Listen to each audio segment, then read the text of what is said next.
kọ́mọṣẹ́ o tọmọṣẹ́ bá ń jìyà ẹ̀kọ́ṣẹ́ bí kọ́mọṣẹ́ mo ṣàṣìṣe lórí iṣẹ́ kọ́gà ẹ̀wà sọ pé ní òròpó lè fi ṣe ìjẹun kó fetí gbọ́rọ̀ ìbànújẹ́ alẹ́ lára ẹ̀kọ́ tó wá kọ́ ni pé yẹn ò máa sí lára àròpin. News from around the world. Vicinity FM 95.3.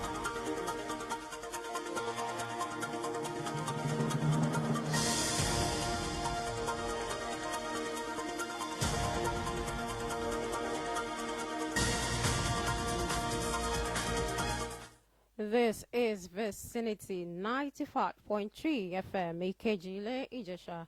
The time is 12 o'clock. I am Oluwafunke, OB Israel, with Global News. First, the headlines.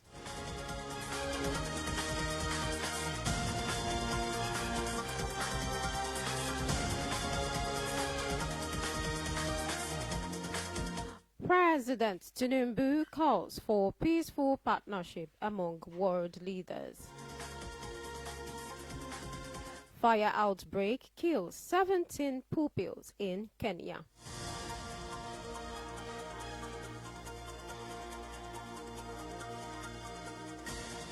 An Israeli leader vows to stay in border area of Egypt. Now the news in full. President Bola Tinubu has urged global leaders to welcome partnership on mutual respect and reject restrictions in international trade to stimulate sustainable peace and development. He said this is the only way global challenges like food insecurity and armed conflicts can be eradicated.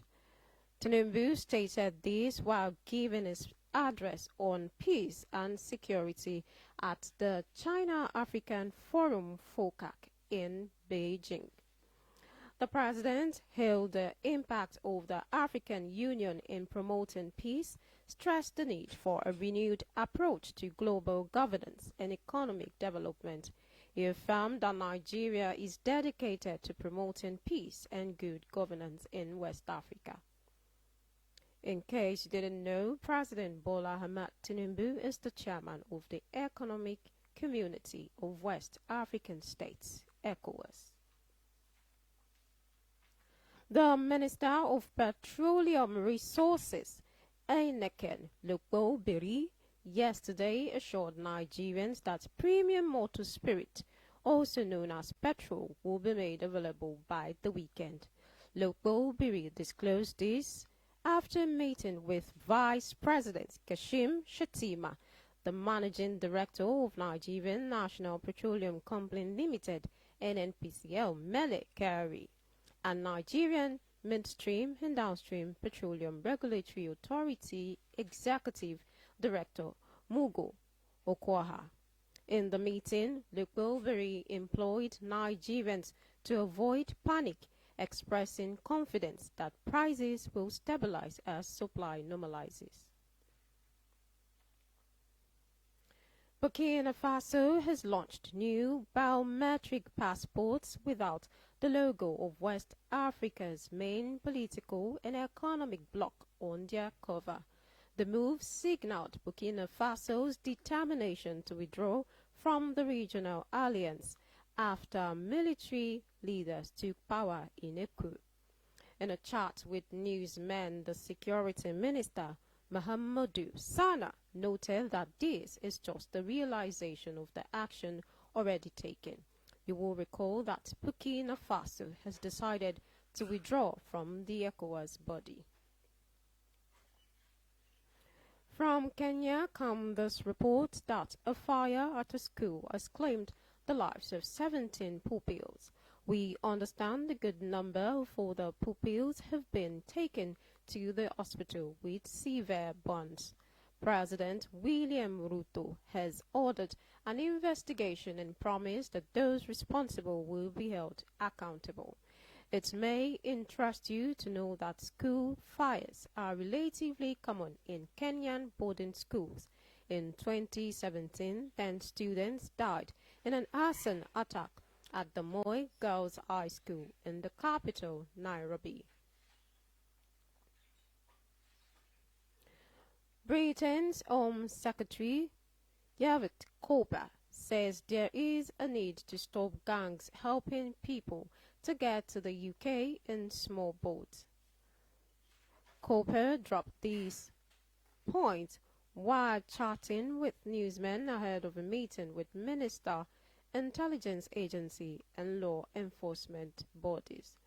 The summit was held 3 days after 12 people, including 6 children and a pregnant woman, died while trying to make the dangerous journey across the English Channel. The disaster was the deadliest loss of life in the waterway this year. This is Vicinity 95.3 FM Ikejile Ijesha. Global News will continue shortly.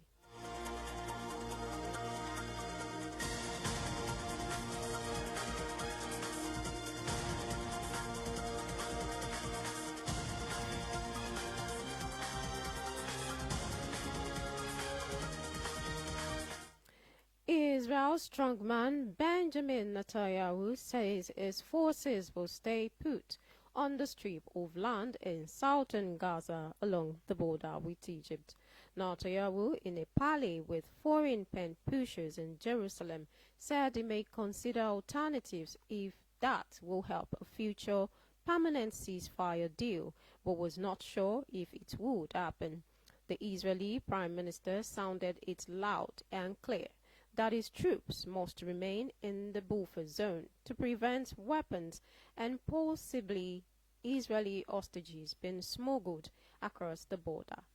Hamas, in a statement, said the decision not to withdraw from the corridor was an attempt to throw spanners in the works of trying to work out a ceasefire agreement. Israel's military says it has struck an armed terrorist cell north of the occupied West Bank. The military hinted that forces killed the terrorist who was armed with an explosive device. For 9 days, Israeli forces have been raiding northern cities as part of what they say is a major counter-terrorism operation. Hundreds of Palestinians have been killed as Israeli forces stepped up their raids in a bid to stop Palestinian attack on Israelis in the West Bank and Israel. The chief prosecutor of the International Criminal Court (ICC), Karim Khan, says justice must be seen to be done in getting the Israeli Prime Minister and Defense Minister to answer to war crimes committed. Khan, in a chat with newsmen, said the court would hold all nations to the same standard in relation to alleged war crimes. He also requested arrest warrants for 3 Hamas leaders, 2 of whom have since been silenced.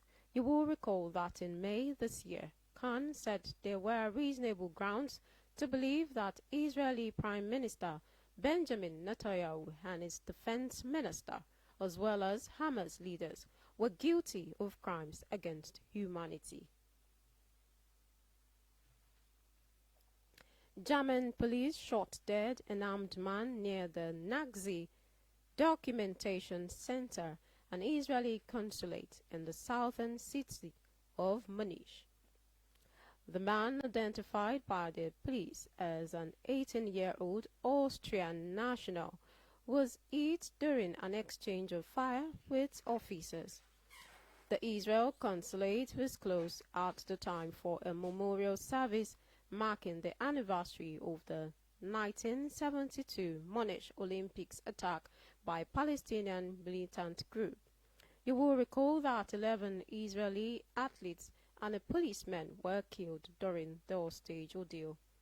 German Interior Minister Nancy Faeser made it clear that protecting Jewish and Israeli institutions was of the highest priority.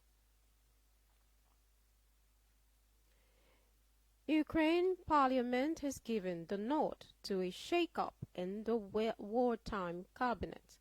The shake-up had been expected for months, with much of the president's cabinet holding office in acting positions after a spate of resignations and dismissals. President Zelensky has been accused of trying to centralize power around his office by appointing his former advisors as ministers. Supporters, however, feel it is a wise step, especially during a war period. Reports have it that one of this year's most powerful storms is heading towards China. The weatherman says it is most likely to make landfall in the popular tourist island of Hainan later today, Friday. We hear train service as well as flights have been suspended for a second day in the province. Schools are also on the lock and key in the southern region where the super typhoon is expected to also hit. The storm Yagi has doubled in strength after causing havoc in northern Philippines early this week. Yagi is expected to make another landfall in northern Vietnam late on Saturday.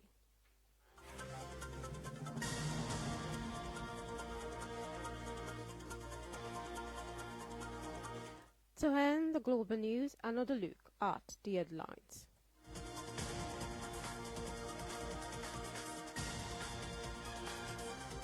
President Bola Tinubu has urged global leaders to welcome partnership on mutual respect and reject restrictions in international trade to stimulate sustainable peace and development.